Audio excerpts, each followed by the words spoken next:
माता लक्ष्मी सांगतात, कोणती स्त्री लवकर विधवा होते, कोणत्या स्त्रीच्या नशिबात आपल्या पतीचे प्रेम नसते। चला तर मग आजच्या कथेमधून जाणून घेऊयात। प्रिय दर्शकांनो, एकदा माता लक्ष्मीने भगवान श्री हरी विष्णूंना स्त्रिया विधवा का होतात यासंबंधी 3 प्रश्न विचारले होते।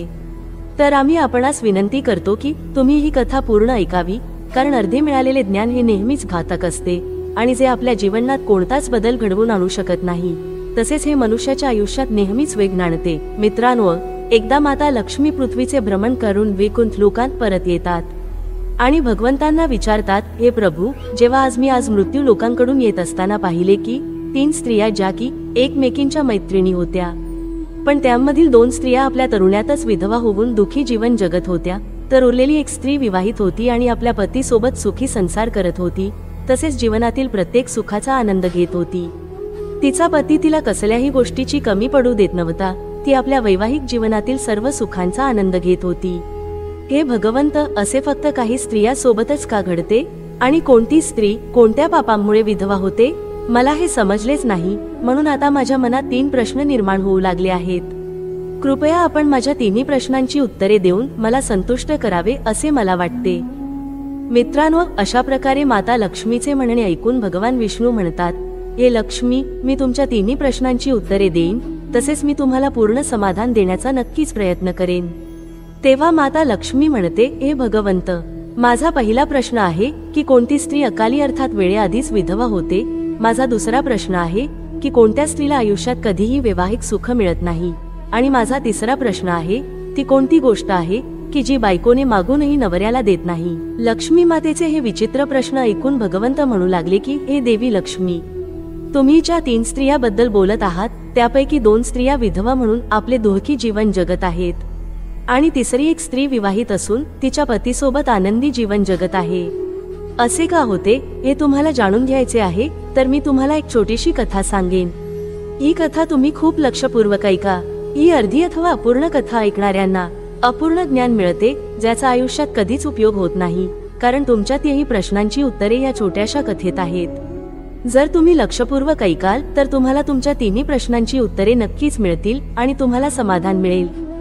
मित्रांनो, माता लक्ष्मी म्हणतात, हे प्रभू, मी तुमच्याशी सहमत आहे, कृपया तुम्ही आता कथा सुरू करा आणि माझे व समस्त स्त्रियांचे मार्गदर्शन करा। मी ही कथा मनापासून लक्षपूर्वक ऐकेन आणि तुम्ही कथा सांगेपर्यंत माझे मन इतर ठिकाणी जाणार नाही। भगवान विष्णू म्हणतात, हे लक्ष्मी, सर्वप्रथम मी तुम्हाला त्याच विवाहित स्त्रीची गोष्ट सांगतो जी आनंदात सुखी संसार करत जगत आहे। तुम्ही ज्या विवाहित स्त्रीबद्दल बोलत आहात तीच या कथेतील एका राजाच्या नोकराची पत्नी आहे, आणि ज्या नोकराची ती पत्नी आहे तिच्यावर तिच्या नवऱ्याचा पूर्ण विश्वास आहे की ती पतिव्रता आहे। ती आपल्या नवऱ्यासोबत नेहमीच एक निष्ठ राहून प्रेम करत आहे, आणि तिचा नवरा आपल्या बायकोची आपल्या सोबत्यांमध्ये वारंवार स्तुती करत असतो। तो आपल्या पत्नीची एवढी जास्त स्तुती करतो की लोक त्याचा हसी मजाक उडवत असे, त्याला बायकोचा बैल असे म्हणत असे, पण तो त्याचा पत्नीवर डोळे बंद करून प्रेम करत असे। मग एके दिवशी राजाच्या सेवकाने आपल्या पत्नीची इतकी स्तुती केली की ही बातमी हळूहळू त्यांच्या राजाच्या दरबारात पण पसरली। जेव्हा राजांना ही गोष्ट कळली तर त्यांच्या सेवकांनी त्या नोकराला बोलावून घेतले आणि त्याला विचारले की, तुझी बायको तुझी खूप मोठी भक्त आहे आणि ती तुझ्यावर खूप प्रेम करते असे समजले, पण तुला माहित आहे का, स्त्रिया नेहमीच आपल्या पती किंवा प्रेमीला धोका देत असतात, पण तर तू सगळ्यांना सांगतोस तुझी बायको खूप विश्वासू आहे, हे खरे आहे का? तुझा तिच्यावर पूर्ण विश्वास आहे का? मित्रांनो, असे राजाचे म्हणणे ऐकून नोकर म्हणाला, महाराज, माझा पत्नीवर पूर्ण विश्वास आहे आणि त्याहूनही अधिक माझी पत्नी माझ्यावर विश्वास ठेवते। माझी पत्नी तिच्या पतीसोबत पूर्णपणे एकनिष्ठ आहे असा माझा आत्मविश्वास आहे, आणि माझ्यासाठी काही पण करू शकते, गरज पडल्यास ती आपला जीव सुद्धा देऊ शकते। त्या नौकरामध्ये आणि राजामध्ये असे बोलणे चालू असतानाच अडथळा आणत मध्येच राजाचा कोतवाल म्हणू लागला, मी जर तुझ्या पत्नीचे व्रत मोडले तर मग सेवक तुला काय शिक्षा द्यावी?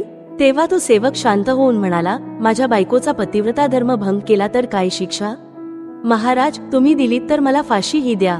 आता दुसरीकडे राजाचा सेवकही असे त्या कोतवालाला म्हणतो, महाराज, हे जर माझ्या पत्नीचा धर्म भंग करू शकत नसले तर त्यांना कोणती शिक्षा द्यावी?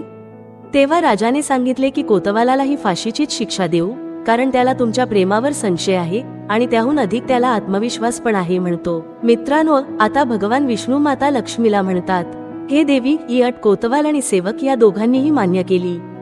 ती म्हणजे अशी होती की जो हरेल त्याला राजा फाशीचीच शिक्षा देतील. आणि मग कोतवालाने नोकराला विचारले की चल आता सांग की मी तुझ्या पत्नीचा पतिव्रता धर्म भंग केला तर पुरावा म्हणून कोणती वस्तू आणू, म्हणजे मी तुझ्या बायकोचा धर्म मोडण्यात यशस्वी झालो असा विश्वास बसेल. तेव्हा तो नोकर म्हणाला, मंत्री महोदय, तुम्ही माझ्या घरून माझ्या लग्नाच्या वेळी भेट म्हणून एक पटका आणि कट्यार मिळाली होती. ती माझ्या बायकोने ती आठवण खूप जपून ठेवली आहे, जी आमच्या लग्नाची खूण समजली जाते. जर तुम्ही पटका आणि कट्यार आणून मला दाखवलीत तर मी मान्य करेन की तुम्ही माझ्या बायकोचा धर्म पूर्णपणे भ्रष्ट केला आहे. मग सर्व अटींची मान्यता झाल्यानंतर कोतवाल आपल्या शहरात परत जातात आणि तो तिकडे गेल्यावर एका तिच्या वैश्य असलेल्या मैत्रिणीला भेटतो. ती एक चुगलीखोर बाई असते. ती नेहमीच एकमेकांशी भांडत असे आणि ती कोणतेही काम करण्यास सक्षम होती जे कोणालाच कसे करावे हे माहीत नाही. ते काम ती करून दाखवायची आणि लोकांकडून पैसे काढायची. तर मित्रांनो, मग अशा प्रकारे कोतवालाने आपल्या स्वार्थासाठी त्या बाईला बोलावले आणि म्हणाला, बघ लागू या नावाची एक व्यक्ती आहे, मी त्याच्याशी पैंज लावली आहे. आणि मग त्याने त्या बाईला आपल्या पैंज बद्दल सर्व काही सांगितले, तिला सगळ्या अटी व नियम सांगितले. मग तो बाई म्हणाला, तू काहीही कर, कृपा करून मला त्या बाईच्या संपर्कात आण आणि हवे तेवढे पैसे मिळव. तुला पाहिजे तेवढे पैसे मी तुला देईन. असे म्हणून कोतवालाचे म्हणणे ऐकून बाई म्हणली, भाऊ, तू त्या बाईबद्दल काहीच बोलू नकोस. ती बाई पतिव्रता आणि पूर्णपणे एकनिष्ठ आहे. ती तुझ्यावर थुंकणारही नाही. तू तिच्या नादाला लागू नकोस. तिच्या घरचे लोक खूप खतरनाक आहेत, तुझी कातडी सोलून काढतील. त्यावर कोतवाल म्हणाला, ठीक आहे, जर तू माझा तिच्याशी संपर्क साधून देऊ शकत नसेल तर माझे एक काम कर, तू तिच्या घरी जा आणि त्यांचा लग्नात भेट मिळालेली कट्यार आणि पटका चोरून आण. तसेच त्याच्या बायकोच्या गुप्त अंगावर काही चिन्ह असेल तर ती खून सुद्धा बघ आणि लगेचच माझ्याकडे ये आणि मला सांग, तर मी तुला जे बक्षीस पाहिजे आहे ते देईन. मित्रांनो, आता हे बाईला सर्व काही समजले आणि म्हणाली, ठीक आहे, मी तुझे काम नक्की करीन. तसंच तू राघू नोकर सध्या दुसरीकडे शहरात राहत होता. आता ती बाई नोकराच्या घरी जाते आणि बायकोला म्हणते, हे मुली, मी तुझ्या पतीची मावशी आहे. खूप वर्षांनी तुम्हाला भेटायला आले. त्यावर स्त्री म्हणाली, मी तुम्हाला याआधी कधीच पाहिले नाही, म्हणून मी तुम्हाला ओळखू शकले नाही. आणि अशा प्रकारे त्या सेवकाच्या भक्त पत्नीने त्या बाईचा खूप आदर केला, तिला आपल्या घरात घेतले. आता भगवान विष्णू म्हणतात, हे लक्ष्मी. अशा प्रकारे ती बाई 2 दिवस त्या पतिव्रता स्त्री जवळ राहिली. आणि मग एका दिवशी ती पतिव्रता स्त्री अंघोळ करत असताना त्या बाईने उठून त्या स्त्रीच्या कंबरेला हात लावायला सुरुवात केली. तेव्हा त्या स्त्रीने खूप नकार दिला, पण तिच्या पतीची मावशी असल्याने तिनेही ते तिला न्हाऊ घालू दिले आणि म्हणाली, माझं तुझ्यावर माझ्या मुलीपेक्षाही जास्त प्रेम आहे, म्हणून नकार देऊ नकोस. खूप दिवसांनी मी तुला पहिल्यांदा भेटले. आता असं म्हणत ती तिच्या चेहऱ्यावर हात फिरवू लागली आणि मग डोळे धुवायला गेली. या बहाण्याने त्या बाईने विश्वासू महिलेच्या डोळ्यांवर पाणी शिंपले आणि तिने पाहिले की स्त्रीचे डोळे बंद आहेत. अशा प्रकारे गुप्तांगाच्या जवळ मांडीवर एक तीळ होता, जो बाईने पाहिला आणि आता तर तिचे काम झाल. त्यानंतर आंघोळ करून ती पुण्यवान पतिव्रता स्त्री स्वयंपाकघरात स्वयंपाक करायला गेली. तेव्हा त्या वैश्याबाईने संधी साधून नोकराच्या घरातील पटका आणि कट्यार चोरून तेथून पळ काढला. जेव्हा ती बाई शहरात परत गेल्यावर तिने ते त्या कोतवालाच्या हाती दिले. त्याचबरोबर सांगितले की तिच्या डाव्या मांडीवर तीळ आहे. आणि मग ती आपले पैसे घेऊन ती बाई निघून गेली. मित्रांनो, त्यानंतर तो कोतवाल थेट राजाच्या दरबारात गेला आणि राजाला म्हणाला, महाराज, बघा, मी सेवकाच्या पत्नीसोबत 2 दिवस घालवले. हा पटका आणि कट्यार तिच्या हातातून आणली आहे. जो सेवक ऐवढे तारीफ करीत होता आपल्या पत्नीची, तिच्यासोबत मी 2 दिवस राहिलो, तिच्यासोबतच झोपलो आहे. मी ही पैंज आता जिंकलो आहे. मग राजाने दरबार भरवला आणि नोकराला बोलावून घेतले. त्यानंतर कोतवालाला त्या वस्तू सेवकाला दाखवायला सांगितल्या आणि राजाची परवानगी मिळाल्यावर कोतवालाने सेवकाला त्या वस्तू दाखवल्या. रांगेत उभे राहून पत्नीच्या डाव्या मांडीवरचा तिळही सांगितला आणि अपमानाने आपली मान खाली घालून सेवकाने ही मान्य केले की हे सर्व काही खरं आहे. सेवक मनापासून अत्यंत दुःखी होऊन मनात बोलतो, को आज माझ्या पत्नीने आपला पतिव्रता धर्म मोडला आहे. ज्या स्त्रीवर मी एवढा प्रेम करत होतो तिनेच मला धोका दिला आहे.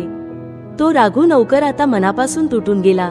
त्याला वाटत होते की आता सर्व काही संपल आहे, कारण माझी पत्नीच दुसऱ्या पुरुषासोबत झोपत असेल तर माझा या जगात राहून आणि जगून काय फायदा. आता या जगात माझे कोणीच नाही असे समजून तो स्वतःला फाशी लावून घ्यायला तयार झाला. मित्रांनो, भगवान विष्णू म्हणतात की हे लक्ष्मी. मग राजाने फाशीचा शिक्षा 15 दिवसांनी ठेवली आणि सांगितले की 15 दिवसांनी नोकराला फाशी दिली जाईल. जेव्हा त्याची शेवटची इच्छा विचारली असता नोकराने सांगितले की मला माझ्या पत्नीला शेवटचे एकदाच भेटायचे आहे. अशा प्रकारे राजाने नोकराला आदेश दिला की ठीक आहे, तू हे करू शकतोस, तू तुझ्या बायकोला जाऊन भेट. तेव्हा तो नोकर आपल्या घरी गेला. तो आपल्या घरात गुपचूप चोरासारखं वावरत होता आणि मग बायकोला म्हणाला, तू माझ्याबरोबर खूप घात केलास. जर तुला मी पसंत नव्हतो तर तू मला सांगायचे होतेस किंवा मला सोडून जाऊ शकत होतीस. तू मला म्हणाली असती तर मी आत्महत्या सुद्धा केली असती, पण तू असा एवढा मोठा धोका का दिलास? मी तर तुझ्याच भरवशावर मी त्या कोतवालाशी अशी अट घातली होती आणि आपल्या राजाच्या दरबारात मी म्हणालो होतो, राजासमोर माझ्या पत्नीचा पतिव्रता धर्म कोणी नष्ट केला तर मला फाशी द्या. आता 15 दिवसांनी मला फाशी देण्यात येईल. तेव्हा आपल्या पतीच्या मुखातून असे शब्द ऐकून तिला विश्वासच बसत नव्हता की आपला पती काय बोलत आहे. मग तिने आपल्या पतीची कोणतीही चूक नसताना माफी मागितली. ती त्याच्या पायांवर होऊन रडत माफी मागत होती आणि म्हणाली, स्वामी, तुम्हाला फाशी होईल असे मी कोणतेच कार्य केलेले नाही. माझ्यावर विश्वास ठेवा. हो तर मीच आत्महत्या करते.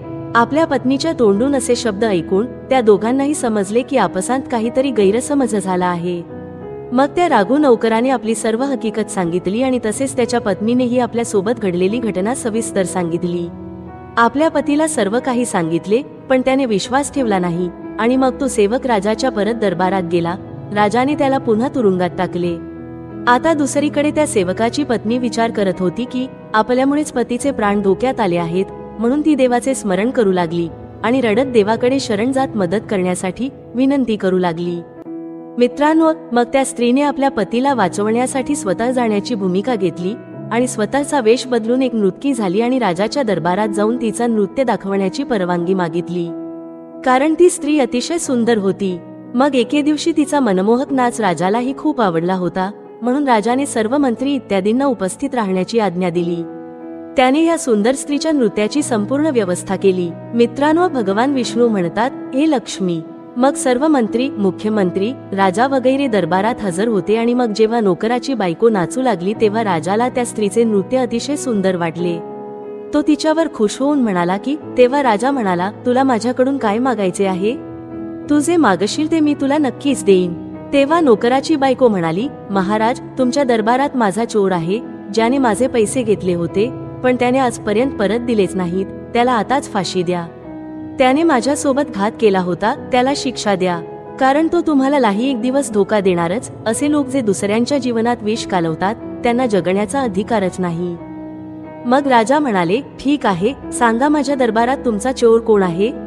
त्याचे नाव काय आहे? मी त्याला नक्कीच फाशीची शिक्षा देईन.